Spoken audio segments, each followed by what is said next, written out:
My name is Nitty Scott MC, and I represent the Boombox Family, which is an organic, lyrical, message-driven hip-hop movement. And, I am a lot of things, an artist, an MC, a daughter, a member of the young generation, an indie, unsigned act, a minority. I fall into a lot of different categories, but I think that's a part of my approach, being able to represent for all these different walks of life. And the music movement, it focuses on maintaining this grassroots, very lyrical music that brings substance to the situation. So that's the Boombox Family. And I named it the Boombox Family because the boombox itself, it's such an icon, such a universal symbol of hip-hop culture. You can show somebody a boombox in a remote village in Africa and they will connect that with music. So it's just something that I've always been thrilled with, the boombox itself. And then family, because of the connotations of the word. I could have said crew or, any of these other things that imply a group. But I said family specifically because you think of unity and loyalty and togetherness. And, those are also things that I'd like to represent within the Boombox Family.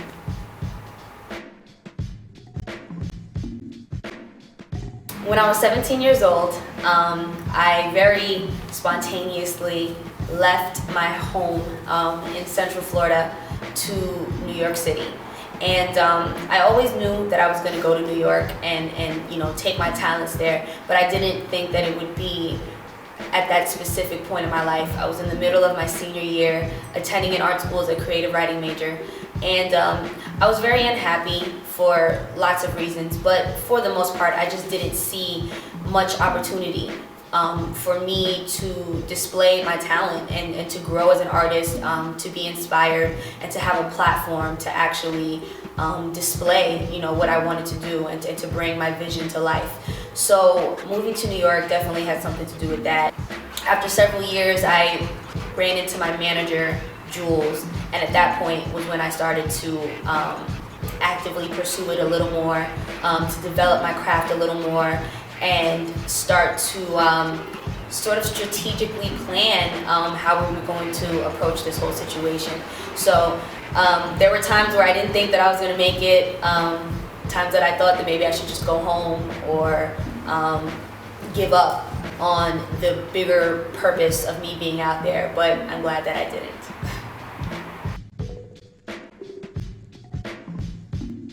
The benefit of moving to New York was, aside from just seeing and experiencing things that were great subject matter back then and today, on top of that, there's just a scene, there's a community, there's a lane for the world that I wanted to be a part of, and that's something that I couldn't find in Orlando. It was definitely, it's more club-based out there, so it definitely gave me an opportunity to mingle, to observe other artists that had been in this scene for a while, and to really get in tune with underground culture and what it means. So New York definitely provided that platform for me. It's the center of everything. So I definitely have access to everything that I need to have access to. That's what New York definitely brought to the table, and I'm glad that I did it. Nitty Scott MC, the actual name, people always call me Nitty throughout high school, so that's just a high school nickname. But the MC portion came from wanting to be differentiated between a rapper and an MC. And I don't think there's anything wrong with being a rapper, but rapping is entertainment. Rapping is a verb. It's what you are physically doing. It's the activity. To rap is the equivalent of singing or dancing or jumping. It's what you're doing. To be an MC is to actually embody certain characteristics and to rock the crowd and control the mic, and definitely it comes with all these requirements that you don't have to have as a rapper. I have a line actually that I talk about with that, and I say, easy to kill it when you're singing along, but yo, can you move the crowd when the crowd don't know your song? And that's the difference between a rapper and an MC. You know, a rapper might have catalog and just kind of, you know, be able to put together words that rhyme on stage. An MC is able to engage a crowd when people might not even know the record, but because of the energy that they bring to the situation, you know, and the skills-based portion of it, you're still able to put on a good live show, and that's what being an MC is all about. So I definitely wanted to refer to myself as an MC. A part of my mission statement is to both preserve and progress hip-hop culture at the same time, and that is all about finding a balance that not all artists, you know, are able to find, I think, in this day and age, or might not even be concerned with finding. You know, some people just want to be hot for right now. I am more about moving this culture forward, you know, in a modern way, musically, you know, as well as just being a part of, you know, the young generation, this new offering of artists, but with respect to the roots. And I think, you know, there's a way that you can do that without being outdated, you know, without being narrow-minded or too traditional. You know, it's just about finding a balance of saluting and respecting the people who have paved the road for me, but moving this forward at the same time.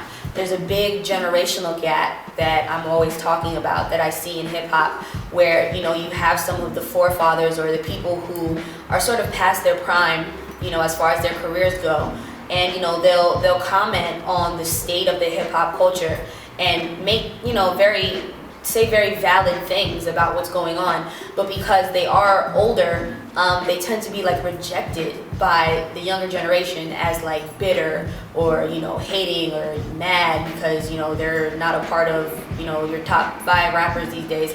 So, you know, where I step in is I'm somebody who's 21 years old and, you know, doesn't really have a reason to be bitter towards anyone. So, you know, when I step forth as a member of the younger generation and I say, no, you know, that is right. No, there does need to be more balance. There should be more substance. You know, it's just my way of trying to be a voice for the younger people and to, you know, to bridge this gap that I see all the time. And, you know, I think I actively do that all the time. I plan on working with, you know, artists that help to make what I'm doing possible to sort of, you know, make that statement. And that's what it's all about, you know, progressing and preserving at the same time.